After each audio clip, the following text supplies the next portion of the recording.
दोस्तों, क्या आपने कभी सोचा है कि जब इंसान मर जाता है तो उसके साथ क्या होता है? क्या मरने के बाद दोबारा आत्मा घर वापस आती है? और आखिर मरने के बाद शरीर में क्या बदलाव आते हैं? क्यों मरने के 13वें दिन 13वीं मनाई जाती है?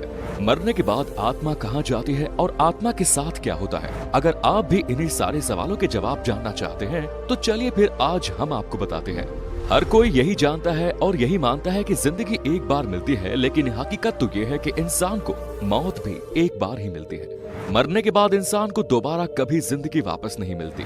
इसीलिए मौत का नाम सुनते ही लोगों के रोंगटे खड़े हो जाते हैं, क्योंकि एक मौत ही ऐसी चीज है जो इंसान के सारे रिश्ते एक ही पल में तोड़ देती है। जब इंसान मरता है तो वो मरने से पहले अपने बचपन से लेकर अब तक की पूरी जिंदगी देख लेता है, वो भी सिर्फ 7 मिनट के अंदर। ये 7 मिनट उसके लिए एक फिल्म की तरह होते हैं, जिसमें वो अपने जीवन से जुड़ी हर उस याद को देखता है जिसमें वो जिया है, और तब जाकर उसे मौत आती है। ये बात हकीकत है। साइंटिस्ट्स ने भी इस बात का दावा किया है कि मरने से पहले इंसान को ये सब एक सपने के रूप में दिखाई देता है। ये देख इंसान को ऐसा लगता है जैसे वो अपनी पिछली जिंदगी में वापस पहुंच गया है। ये सब सोचने के बाद उसका दिमाग एकदम बंद हो जाता है, जिसके बाद दिमाग में कोई हलचल, कुछ सोचने समझने की शक्ति नहीं रहती, और फिर इंसान की मौत हो जाती है। आपने देखा होगा कि मरने के बाद इंसान के पैर एकदम बर्फ जैसे ठंडे हो जाते हैं। धीरे धीरे उसका शरीर भी निढाल हो जाता है। ऐसा क्यों? तो इसके बारे में जानने से पहले अगर आपने अभी तक वीडियो को लाइक नहीं किया और चैनल को सब्सक्राइब नहीं किया तो जल्दी से कर दीजिए। दोस्तों, ऐसा इसलिए होता है क्योंकि मौत के कुछ वक्त पहले ही इंसान के शरीर में हरकत होना शुरू हो जाती है। इंसान को एहसास हो जाता है कि अब उसका जीवन यहीं खत्म होने वाला है, और इसीलिए उसका धरती से कनेक्शन यानी अर्थ सोल चक्र कनेक्शन टूट जाता है, और उसका धरती से कोई भी कनेक्शन नहीं रहता।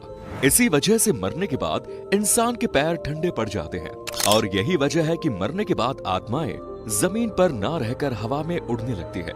जब इंसान मरता है तो उसकी आत्मा पैरों से बाहर निकलना शुरू हो जाती है, और आखिर में मुंह से होते हुई शरीर से बाहर निकल जाती है। ऐसा कहा जाता है जिसके कर्म जैसे होते हैं वैसे ही उसकी आत्मा निकलती है। यानी अगर कोई इंसान अच्छा है तो उसकी आत्मा बड़ी ही आसानी से बिना तकलीफ के शरीर को छोड़ देती है।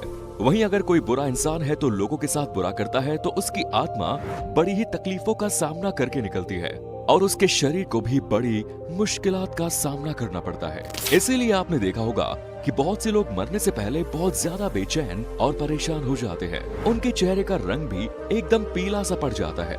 ये सब आत्मा के निकलने की वजह से होता है। आत्मा इतनी आसानी से शरीर को छोड़ने के लिए तैयार नहीं होती, क्योंकि इतने समय से आत्मा का शरीर के साथ एक गहरा रिश्ता बन जाता है। आत्मा को भी उसी शरीर की आदत पड़ जाती है। मरने के बाद आत्मा कुछ समय तक शरीर के पास खड़ी ही रहती है, और जब उसके घर वाले उसे देखकर रोते या चिल्लाते हैं तो ये सब इंसान को महसूस होता है, लेकिन वो कुछ कह नहीं पाता और बस इनके रोने को सुनता रहता है। ये आवाजें इंसान को शोर जैसी सुनाई देती है, जो उसको काफी परेशान करती है, और हर एक घर वाले से बात करने की कोशिश करती है, उन्हें अपना बात बताना चाहती है, लेकिन कुछ नहीं कर पाती। अब बारी आती है आत्मा के परलोक जाने की। इसके लिए भगवान 2 यमदूत जमीन पर भेजते हैं, जो उस आत्मा को अपने साथ परलोक की यात्रा कराने के लिए ले जाते हैं। यमदूत उन्हीं लोगों के साथ बुरा बर्ताव करते हैं जो पापी होते हैं या फिर दूसरों के बारे में हमेशा बुरा सोचते हैं। इसके बाद दोनों यमदूत उस आत्मा को अपने साथ परलोक लिए जाते हैं। पहले इस आत्मा को एक गुफा से होकर जाना पड़ता है, और फिर बाद में परलोक का रास्ता दिखाई देता है। लेकिन इस रास्ते से पहले ही आत्मा को एक नदी जिसका नाम है बैतरणी, इस नदी को पार करना पड़ता है।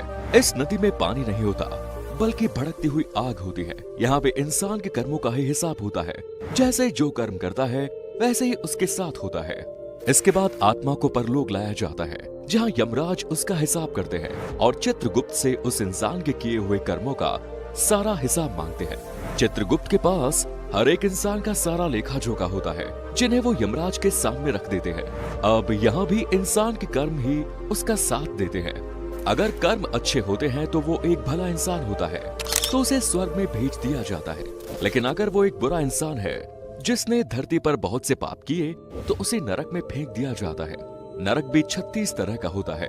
ऐसे ही कुछ समय पहले एक आदमी मर गया था, और उसे 2 यमदूत उठाकर अपने साथ ले गए। इस शख्स ने बताया कि जब मेरे अंदर से आत्मा को खींचा गया तो ऐसा लग रहा था जैसे किसी मुलायम कपड़ों को कांटों पर से खींचा गया हो। मुझे बहुत तकलीफ हो रही थी। उसके बाद मुझे परलोक ले जाया गया। वहाँ रास्ते में एक नदी पड़ी जिसमें आग और बहुत सारे कीड़े मकोड़े थे। मुझे उस नदी को पार करने के लिए कहा गया।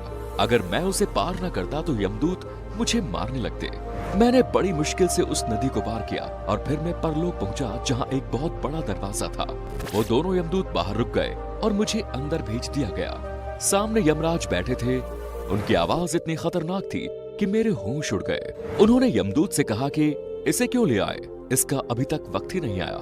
और फिर मेरी आंखों पर पर्दा डाल दिया गया। जब मेरी आंखें खुली तो मैं अपने घर वालों के बीच था। ये एक सच्ची घटना है जो आज से ठीक 10 साल पहले पूरण सिंह के साथ हुई। ये सिर्फ एक ही घटना नहीं बल्कि साल दर साल साइंटिस्ट्स के सामने ऐसी बहुत सी घटनाएं सामने आती रहती है और ना जाने कितने लोग मौत को छूकर वापस आ जाते हैं। तो वहीं कुछ लोगों का कहना है कि जब वो मर गए थे तो वो एक अलग दुनिया में पहुंच गए जहां बहुत रोशनी थी। कुछ अलग लोग थे जो उनसे कह रहे थे कि अभी तुम्हारा वक्त नहीं आया है। ऐसे ही और भी लोग हैं जिनका कहना है कि मरने के बाद उन्हें अलग सी चमक, खुशी का एहसास होता था। साथ ही उन्हें बहुत प्यार भी मिलता था।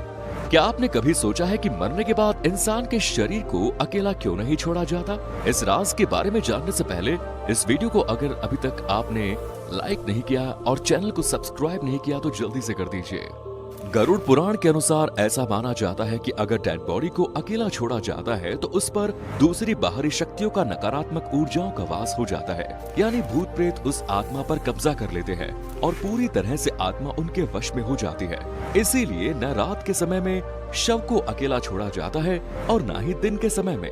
अब बात करते हैं 13वीं तक पिंडदान क्यों नहीं किया जाता, इससे आत्मा को क्या फायदा होता है।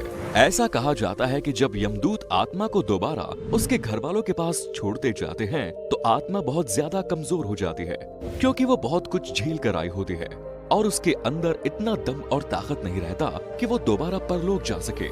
इसीलिए गरुड़ पुराण के अनुसार 10 दिन तक जो आत्मा के लिए पिंड दान करता है उससे अलग अलग शरीर के पार्ट्स की रचना होती है और ऐसे ही 13 दिन तक पिंड दान करने से उसकी आत्मा यमलोक जाने के लिए योग्य हो जाती है। अपने घर वालों के बीच ही मौजूद रहती है क्योंकि उसके पास वहां जाने की ताकत नहीं होती। और ऐसे ही आत्मा मृत्युलोक से यमलोक के लिए जब जाती है तो उसे 1 साल का समय लगता है और इतने लंबे सफर के लिए 13 दिनों तक जो भी पिंडदान या क्रियाक्रम किए जाते हैं वो इसके भोजन जैसा होता है, जिसके दम पर ये यमलोक का रास्ता पार कर सकती है। इसीलिए पिंडदान करना बहुत जरूरी होता है। अब आप सोच रहे होंगे कि ये बातें हमें कैसे पता। ये सुनने में भले ही एक परियों की कहानी लग रही है, लेकिन ये सब सच है, क्योंकि मरने के बाद का खुलासा खुद गरुड़ पुराण में किया गया, जो कि एकदम सच है। वैसे दोस्तों, क्या आप जानते थे मौत के बाद क्या होता है? और इस पर आपका क्या कहना है? कमेंट सेक्शन में जरूर बताएं। चैनल को सब्सक्राइब जरूर करें। धन्यवाद।